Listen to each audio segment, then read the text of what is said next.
Welcome back to Balance Redefined Radio. I'm Connie Sokol, your host, and I am tickled today to have a fabulous guest that you likely already know, but have not heard some of the great things she's going to share with us today. It is Leta Greene, and I am so happy to have you here today. Hi, Leta. I am thrilled to be asked. Thank you for having me on, Connie.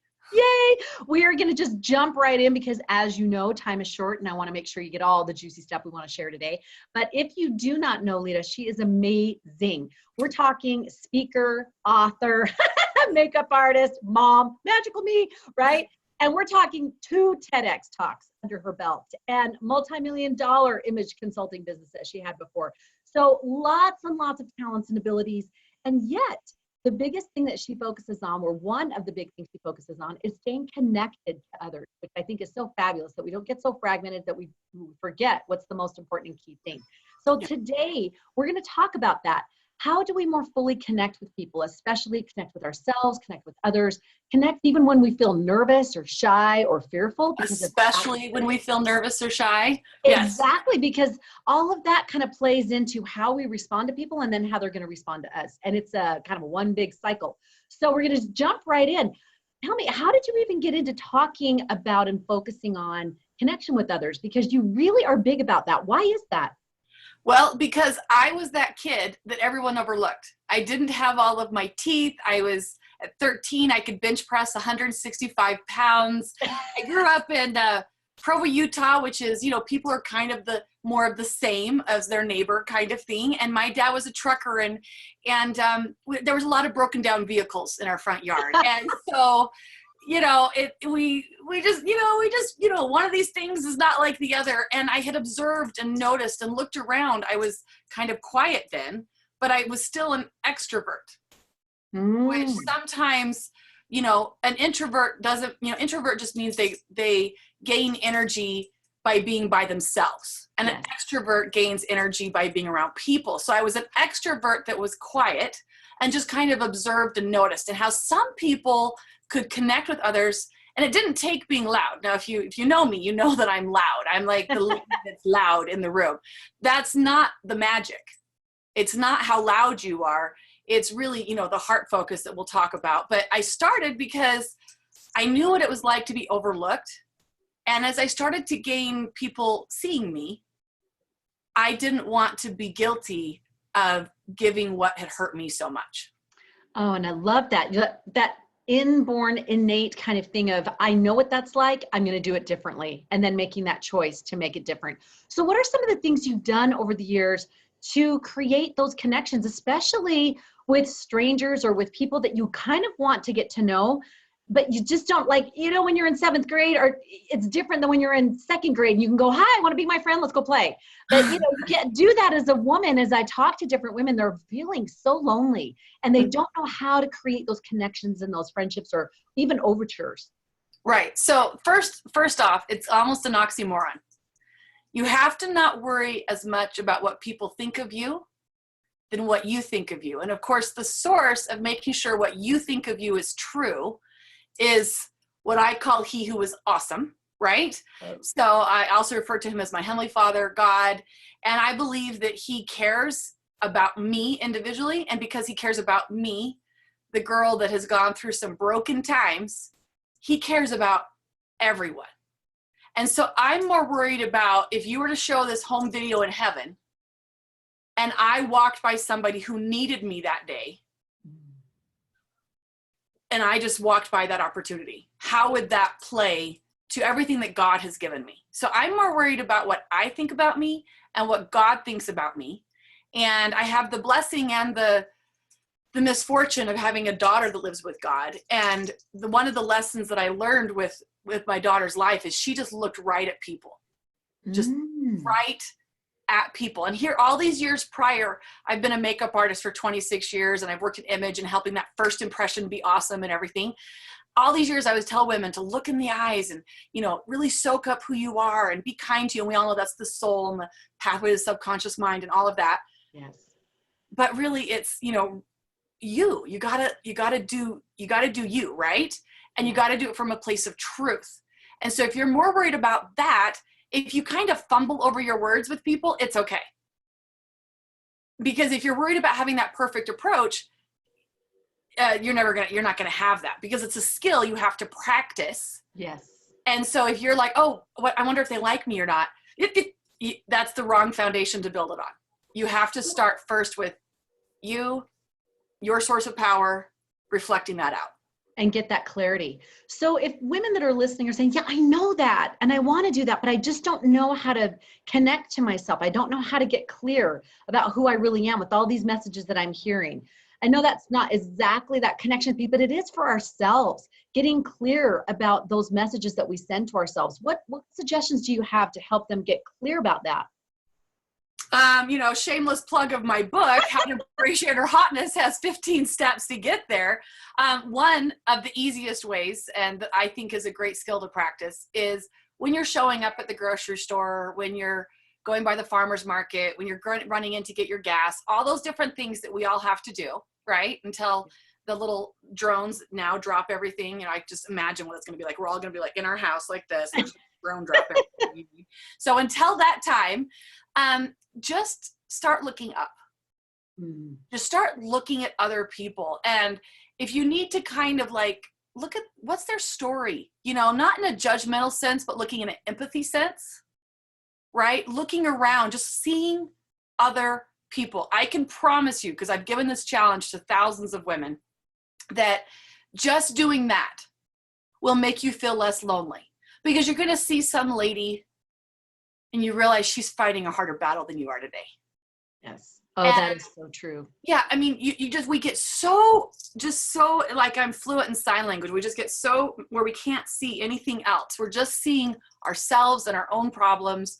And there's the old analogy, if there were a big pile of problems, we all got to go dump our problems in it. We'd all walk out with our own problems, right?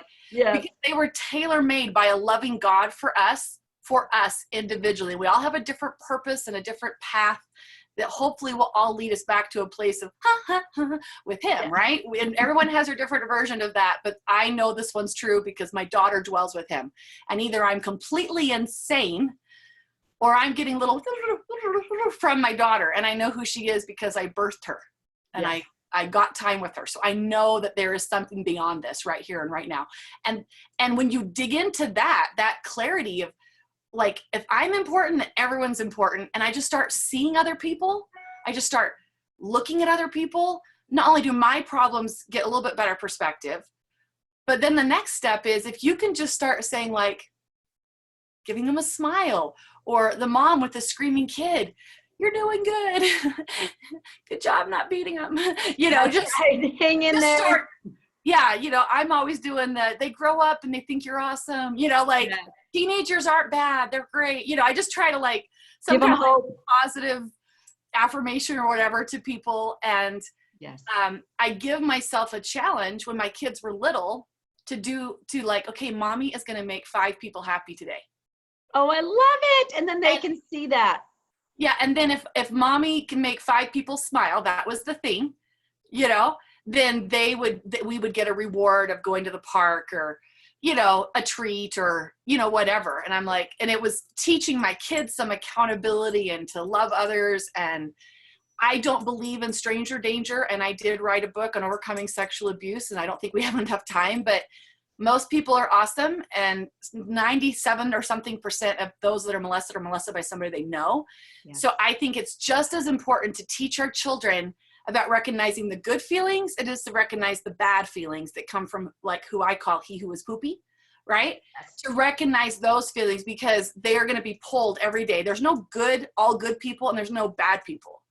In any given day, I receive inspiration from he who is poopy and he who is awesome. It's just, which one am I listening to more? So when we see somebody doing something bad, they're not a bad person. They're just maybe not getting their inspiration from the most clean source. Yes. But instead of labeling them, which goes back to labeling ourselves with every judgment we put out, we receive, right? So, so exciting stuff. Yes, that's so true. And I love the points that you bring up about looking for, I call it the backstory, but you're looking for the backstory. You're coming from a place of compassion in looking at people and not getting your back up and thinking, how are they going to do me harm? Because this environment in our society today is so wired that way and such negativity. So it is a conscious choice. And I love how you bring up teaching your children. I know that I have potentially a speeding problem, but we were on the straightaway this one time and this van was in front of me. And this has happened several times, but this van was going so slow. And I was like, oh, people, will you please just move over, right? I mean, we've got to go. And then finally they started drifting to the side and pulling over. And I was so happy, started going by them. But then I thought the way they drifted off to the side, I had a feeling thought of, are they okay? Is everything all right? And I'm driving on and I'm seeing they're still on the shoulder and I'm ready to turn around and help them. All of a sudden, my whole energy shifted of, oh, do they need my help? Are they okay? Is everything all right? And so just like you're saying, teaching our kids now, our whole joke is, what's the backstory? Well, it's because, you know, they're driving because they just learned today, or they've got, you know, Uncle Willie is driving and he only has a club foot and whatever. We kind of make up a story. They got a bad transmission. Yeah. Exactly. They're on their last bit of gas or whatever. So I love that you talk about that, looking from that place of compassion. Because really you're giving them the benefit of the doubt.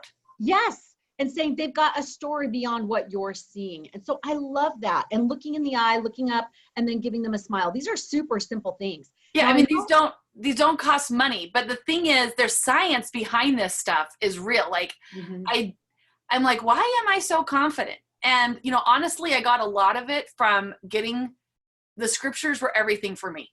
Like, I can still remember, you know, a seminary teacher, which is a 4-year program that, you know, kids will go to during high school to, you know, learn about, you know, God and everything. And, you know, Mr. Bodley standing up and saying, I promise to you, if you will read from this book, it will change your life. And I was like, I'm good for a change. I could take a change. And every principle of self-esteem and truth. Like one day I was reading the scripture, it was this guy he called someone a child of hell. And I mean, that seems like not a nice thing to say to somebody.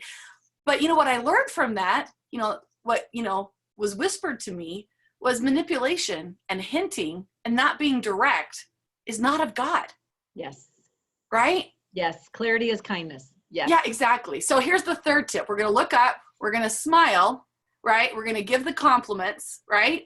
And then we are going to look at other people with how can I brighten their day? What could I do? You know, if it is giving the compliment, and if it is, oh, here, let me reach that for you. I'm tall, I'm 5'9". So I get lots and lots of opportunities to do that. And, you know, when you're challenging yourself to see outside of you, again, that science backs it up. One day I was at at Hobby Lobby. I love me some crafting, right? And this lady comes up to me and she says, do you remember me? And I was like, I am so sorry. And I love people. I'm great with people, but I can't remember because of what I do for a living, you know, being a speaker, everyone who might remember me, right? And I said, I'm so sorry. I don't, but tell me how we met. And she's, you know, she's really emotional. I'm like, wow, I'm not sure what's coming next. And she said, I was here at the store buying some stationery. And I'm like, okay. And she goes, to write my final note. Oh, my goodness. You were kind to me. And I realized that I had been noticed. And I did not kill myself that day. Wow. And then I'm hugging and we're crying. And I was already on this path of, you know, I don't want to have people not be seen. Yes. Right? Yes. But that was like, okay, I need to like preach this. I need to like get this more out there. So I actually changed my public persona page to look at the cool people I meet. And they're not, you know, the cool speaker friend I have, the cool celebrity friend I have, the cool blah, blah, blah. They're people that are just like me. I consider me just a me, right? Yeah. Not to minimize or anything, but I'm not like, oh, you know, look at Leta, right? I wanted it to showcase there are amazing people everywhere and we're just missing them. Yes. And getting so stuck in how we feel that if we just simply see, compliment, connect, it will change your whole energy of your body, the chemistry. You can go research what a smile does for you, what facing your body to another human being, how that is like the energy and the flow. I mean, no matter what your belief system, all of this stuff matches up. But it's simple. And people keep telling you, you gotta, you know, do all these mind things. No, you just have to look at what you are choosing to think about because our brains naturally send out negative messages. And I believe for those that, you know, like to read from the book, the natural man, or the natural chickie babe, as I like to say, is tapping into that negativity that is designed to keep us safe and comfortable and all those kinds of things. But really the question is, are we going to walk with love and faith, or are we going to live in our natural state of negativity? Yes. What I love that that is a clear, conscious choice, that whether at the grocery store, the post office, whatever, that we can choose to create those connections right there. I know in different interactions, you know, we go into a community and sometimes we don't think about, oh, the postal worker, or, you know, the person who's helping to bring the RC Willie stuff in or whatever. And just those simple things of seeing them, thanking them, showing that you appreciate their service. That is a beautiful connection of, just like you said, being seen in the simple ways. I love to what you shared about. I'd love to segue just a smidgen with this, the meeting people and the change that you can make, just the influence that you can have. You recently wrote a post about a woman and seashells. Can you give us just a short sort of rendition of that? It was so powerful. And I feel like that is so surrounding us, these opportunities to have these seashell conversations, and that we're going to carpool, we're picking up poster board, we got to get Johnny to whatever, that we're whizzing by and we're missing the very thing that will make us feel connected and not lonely. So we're too hurried. We're too hurried. And I experienced being on bed rest for 7 months. And one lady said to me, oh, I couldn't do it. I couldn't do it. I'm just much too valuable to my family. And so jokingly, I said, well, evidently I'm dispensable, you know, thanks. But you know, when everything falls away, what's really important, right? And after my daughter died, I really took this thing that I had done to create confidence in myself and made it a very, very, very conscious effort. Before, it was just kind of like a fun challenge with my kids, or something that I just learned to grow into becoming, right? As somebody who wanted to share the light of Christ, right? But it was so conscious that it's like, who would my daughter, if she could be here, who would she have me talk to, right? Like, who are these people? So I am not somebody who goes in the grocery store if I'm in a hurry without a smile on my face. Oh, sorry. I'm so sorry. I'm that rush lady. I know you are too. Oh, I'm so sorry. I'm like just being sweet and delightful, like this little of wind going through if I have to be in a hurry. But I believe it's important that we show up with intention, or just showing up like the daughter of God that we are. Whichever your belief system, it's the same thing, right? We never know who we're going to impact. We never know who we can share. We never know who we can see. So I was at the airport, and this is like, who am I going to have a heart-to-heart with? Who? Yeah, I mean, person today. Yeah, I was conscious about it. I am like, I'm not just going to sit there and play on my phone. I like me some mean solitaire, but I'm going to like, I've got 4 hours. It's not enough time to sightsee, so I'm going to connect. So I do enjoy maybe making an assessment. You look at me, you're going to be like, conservative mom, business lady, right?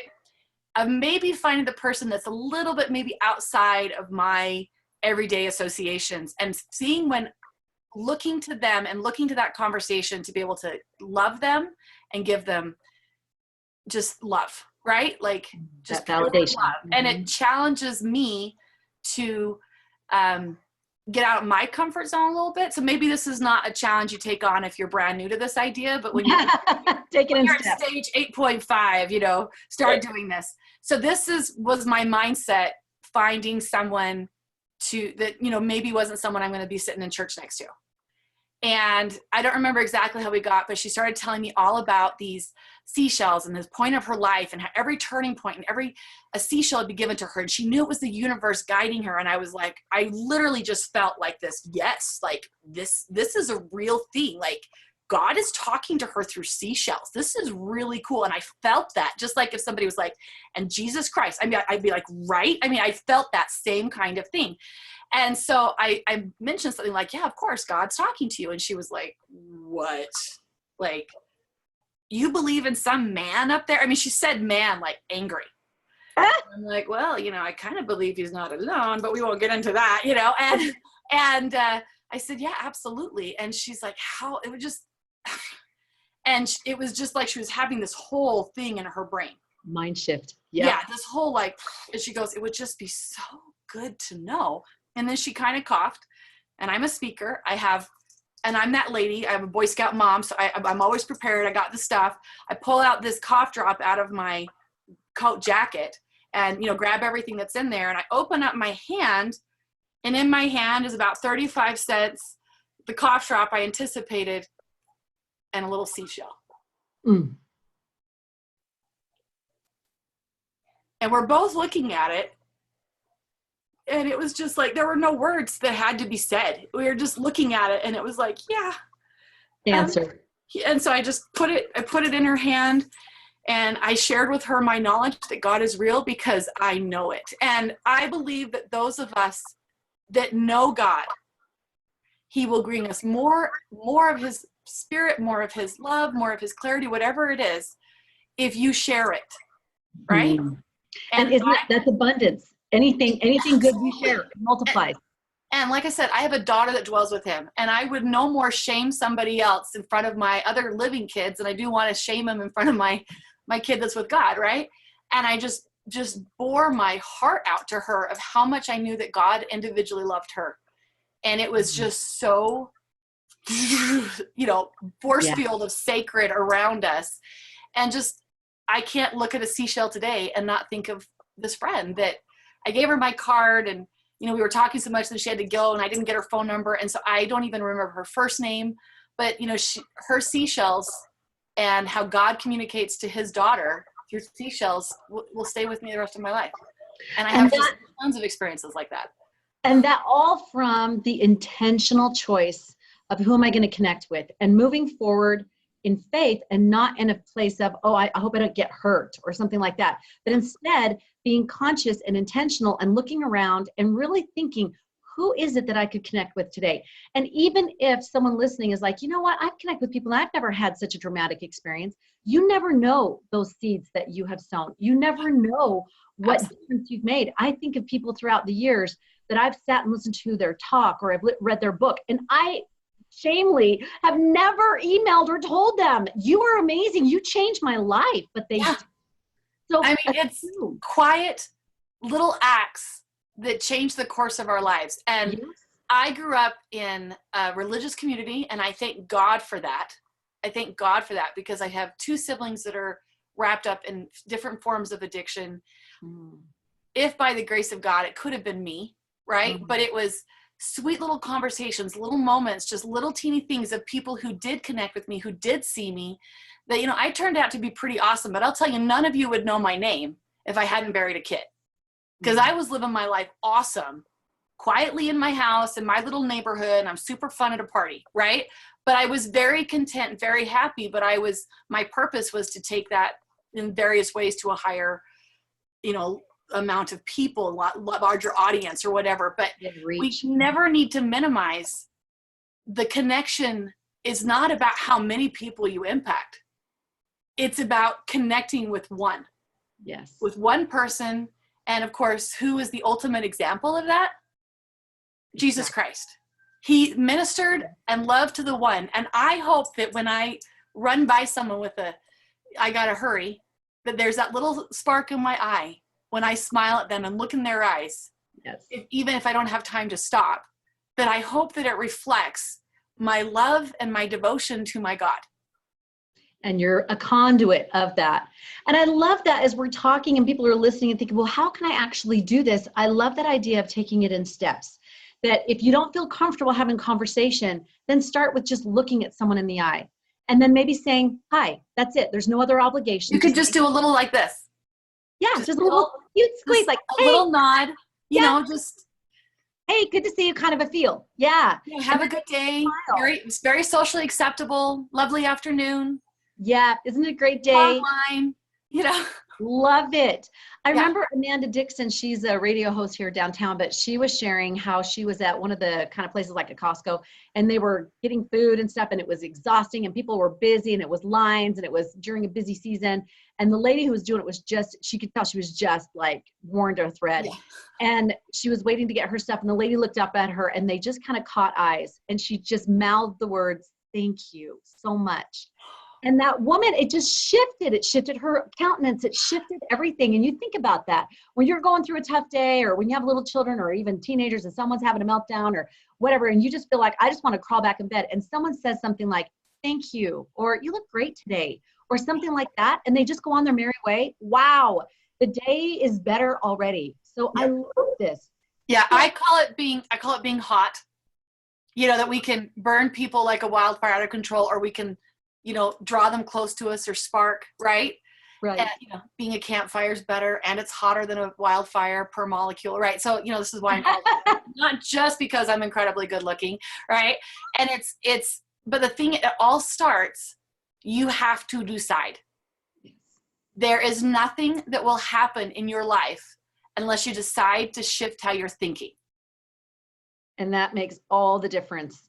And I love that you bring up, not having this, what you kind of intimate is not having this expectation of it's going to be life-changing to someone every time. So really quickly to kind of, before we wrap up, what about those experiences? Because that lends itself to someone reaches out, or maybe they extend themselves, and maybe they have what they consider as a negative experience. Like maybe the person doesn't respond, or they just stare at them, or they just kind of look at them like you're weird and move on.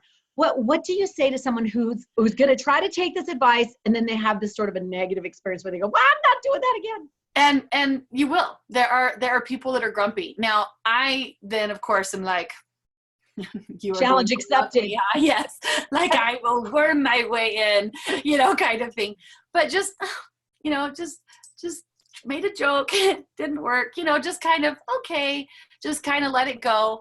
Because nobody can make you feel differently. And again, you're not doing this challenge so they like you. Bingo. You are doing this challenge because you want to like you. Because you want God to be like, atta girl, there's my daughter. She's a rock star, right? She's spreading sunshine. There will be negative people. I have personally decided that I would rather be surprised by the 0.001%. And again, I wrote a book on overcoming sexual abuse. Bad things have happened in my life. There are some cray-cray people out there, but I would rather be surprised by those people than live my life in fear and miss the 99.999% of the amazingness that is out there. So you will have negative experiences, because within your own mind, if you think more of them will be negative, more of them will be negative. But if you start it from this mindset of practicing how you decide to show up for you, anytime you are sad or frustrated and you just go out there and you're like, you know what, I'm going to spread some sunshine. And you're like, okay, we're going to do it. And you challenge yourself to do it. It'll get easier and easier and easier. And I can't even help myself now. It's like, I'm just flowing out, and everywhere I go, people are like, that was hotness, and, but I am a normal person that I got to wake up and, I got a degenerative hip, and I got my stuff, my old lady parts that I got to drag out of bed, just like everybody else. But I've just decided to be very intentional about how this daughter of God, because of your audience, I can say it that bluntly, how I decide to show up and reflect his love. And it's a habit and it's a skill, just like praying, reading your scriptures, exercise, eating the right food. It's the little teeny simple things that change our lives. And so true. And those shifts, that butterfly effect, where it seems so small and so simple, but the small and simple things do great big shifts. Oh, I've loved this today. And those of you that have been joining us, I love kind of wrapping that up. I love it. Kind of comes down to me, what you're saying to me is decide and do good. Just decide and do good. And as you do that, you're going to feel the joy, and it's going to become delicious to you, and you're going to want to do it again. Yep. So I love very simple ways. Look up, look at people, look them in the eyes, smile, give them just that something that says, I saw you today. I know you, and you are loved. And again, I wrote a whole book on this, so there's more tips. And of course, I'd love people to check me out on my social media and, the blah, blah, blah, all the connections. But what I hope most and foremost for people is that you start seeing the most important person in your life. And that's you.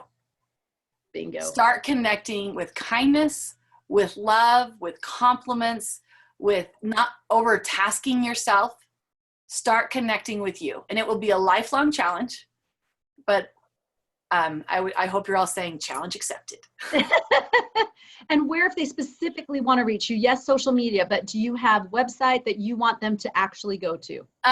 Social media, the website, Leta Greene, Leta Greene, like the color with an E on the end. Because my name's weird, I'm pretty easy to find.